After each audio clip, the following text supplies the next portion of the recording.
خوش آمدید ناظرین اکرام، آپ دیکھ رہے ہیں پروگرام نور ہدایت۔ ہمارے ساتھ موجود ہیں حضرت علامہ مولانا مفتی خالد محمود سعیدی صاحب۔ ناظرین اکرام، ہم اپنے موضوع کو آگے بڑھاتے ہوئے میں حضرت کی خدمت میں سوال رکھتا ہوں۔ حضرت، سرکار دو عالم صلی اللہ علیہ وآلہ وسلم کو عیب سے اور غیبت سے کتنی نفرت تھی، اس پر ارشاد فرمائیے گا۔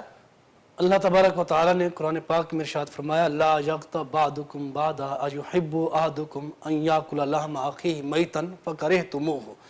کیا تم میں سے کوئی شخص یہ پسند کرتا ہے اپنے مردہ بھائی کا گوشت کھائے؟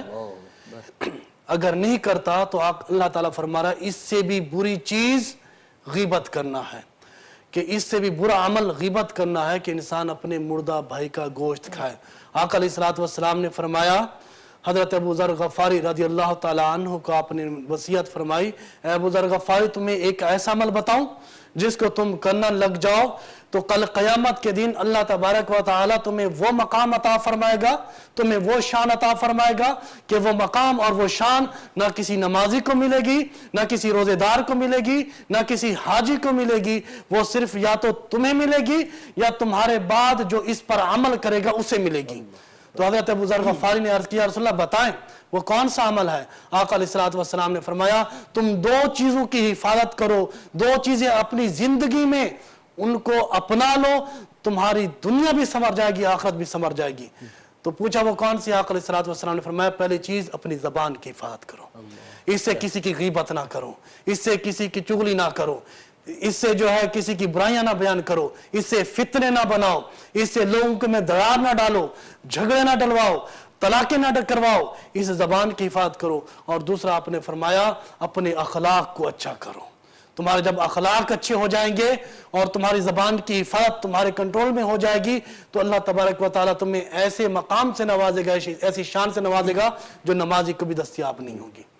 اچھا حضرت، جیسے اخلاق کے حوالے سے سرکار دو عالم صلی اللہ علیہ وسلم کے حسن اخلاق کے حوالے سے آپ نے بہت خوبصورت ترین انداز میں ارشاد فرمایا۔ اچھا حضرت، جیسے کہ میٹھے انداز میں، میٹھے لہجے میں بات کرنا، یہی اخلاق ہے یا اس کے پیمانے وسیع ہیں؟ کیونکہ اس دور میں جو میٹھے انداز میں گفتگو کرتا ہے، جس کا انداز گفتگو بڑا نرم ہوتا ہے، بڑا دھیما ہوتا ہے، اسی کے لیے کہا جاتا ہے کہ یہ اس کا اخلاق بہت پیارا ہے، یا اس کا تھوڑا پیمانہ وسیع ہے؟ اس میں روشنی ڈالیے گا۔ ماشاءاللہ بہت بہترین سوال کیا آپ نے۔ میٹھی گفتگو کرنا، نرم لہجے میں بات کرنا، یہ اخلاق میں سے تو ہے لیکن یہ سارا اخلاق نہیں ہے۔ اخلاق کیا ہے؟ اخلاق اچھی عادات ہیں، اور اچھی عادات کیا ہے کہ انسان کے اندر صبر و تحمل ہونا چاہیے، انسان کے اندر حلم ہونا چاہیے، انسان کے اندر بردباری ہونی چاہیے، انسان کے اندر معاف کرنے کی صلاحیت ہونی چاہیے، انسان کے اندر جو ہے دوسرے بڑے کا احترام، چھوٹے پر شفقت کرنی چاہیے، پڑوسیوں کے حقوق کا خیال رکھتا ہو۔ تو یہ ساری چیزیں اخلاق میں آتی ہیں۔ بہت سارے ایسے لوگ ہیں جن کا طرز عمل، ان کا طریقہ میٹھی گفتگو کرنا ہوتا ہے، آپ کے ساتھ میٹھے لہجے میں بات کریں گے لیکن آپ کے چلے جانے کے بعد پھر آپ کی غیبت کر رہے ہوں گے، آپ کی برائی کر رہے ہوں گے۔ تو یہ اچھا اخلاق نہیں ہے، ایسے عمل کو اللہ تعالیٰ منہ پر مار دیتا ہے۔ اچھا اخلاق یہ ہے، آپ کا میٹھا لہجہ بھی ایسا ہونا چاہیے کہ سننے والے کو لگے اس کی گفتگو دل سے نکل رہی ہے، دل میں بھی احترام ہونا چاہیے، دل میں بھی ادب اور احترام، عزت ہونی چاہیے، تو پھر وہ جو نرم اور میٹھی گفتگو ہے وہ اچھے اخلاق میں شمار ہوگی۔ ورنہ اس کو نفاق کہتے ہیں، یہ منافقت کا ایک طریقہ ہوتا ہے کہ ہم لوگوں کے سامنے میٹھی بات کریں، جس طرح کچھ لوگ سامان بیچنے کے لیے کرتے ہیں کہ ان کا لہجہ، ان کو کہا ہی جاتا ہے کہ آپ نے میٹھا لہجہ رکھنا ہے تاکہ سامان بکے، ہماری خرید و فروخت ہو، اور پھر لوگوں کے چلے جانے کے بعد غیبت اور برائیاں شروع کر دیتے ہیں۔ تو یہ عمل قابل قبول نہیں ہے۔ اچھا حضرت، جیسے آپ نے اپنی گفتگو کے دوران پڑوسیوں کے حقوق سے متعلق ارشاد فرمایا، سرکار دو عالم صلی اللہ علیہ وسلم کے کافی ارشادات ہمیں پڑوسیوں کے حقوق سے متعلق ملتے ہیں، تو حضور پاک صلی اللہ علیہ وآلہ وسلم کا اپنے پڑوسیوں سے کس انداز میں ان کا رویہ تھا، کس तरह हुजूर पाक सल्लल्लाहु अलैहि वसल्लम अपने पड़ोसियों से पेश आते थे, इसमें रोशनी डालिए। नबी करीम सल्लल्लाहु अलैहि वसल्लम हमेशा अपने पड़ोसियों का ख्याल रखा करते थे। यहाँ तक कि आपके घर में कोई अच्छा सालन बनता तो आप अपने पड़ोसी के पास पहले भिजवाते थे। यही वजह है नबी करीम सल्लल्लाहु अलैहि वसल्लम ने फरमाया, जब तुम कोई अच्छा सालन बनाओ तो उसमें शोरबा ज़्यादा कर लिया करो, ताकि अगर कोई तुम्हारा पड़ोसी गरीब है तो वो भी अच्छा सालन खा लेगा। तो नबी करीम सल्लल्लाहु अलैहि वसल्लम हमेशा अपने पड़ोसियों का ख्याल रखते रहे और इसकी तालीमात देते रहे। यहाँ पर मैं आपको हज़रत इमाम अहमद बिन हम्बल का वाक़या सुनाता हूँ। आका अलैहिस्सलातु वस्सलाम की शान तो बहुत बुलंद, आपके जो गुलाम आपके उम्मती हैं उनके अखलाक से मैं वाज़े करता हूँ। हज़रत इमाम अहमद बिन हम्बल का पड़ोसी एक यहूदी था, तो उसने मकान बेचना चाहा, तो उसको ख़रीदने के लिए एक मुसलमान आया। तो उसने पूछा इस मकान की कीमत क्या है, तो उस यहूदी ने कहा 2000 दिनार। तो उस मुसलमान ने कहा कि इस तमाम इलाके में, इस बस्ती में तो 1000 रुपए दिनार जो है कीमत चल रही है, तुम 2000 रुपए में बेच रहे हो, उसकी क्या वजह?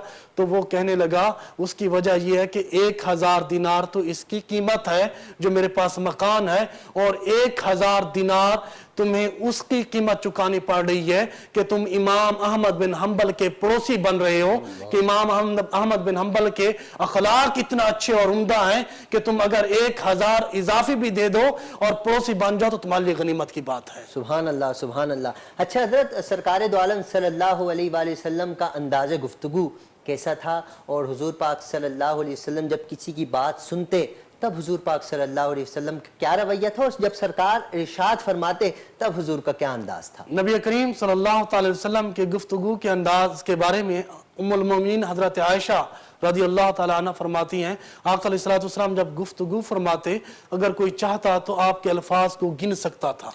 इतना आराम से और मीठे लहजे में और नरम लहजे में गुफ्तगू होती कि अगर कोई गिनना चाहता तो वो गिन सकता था।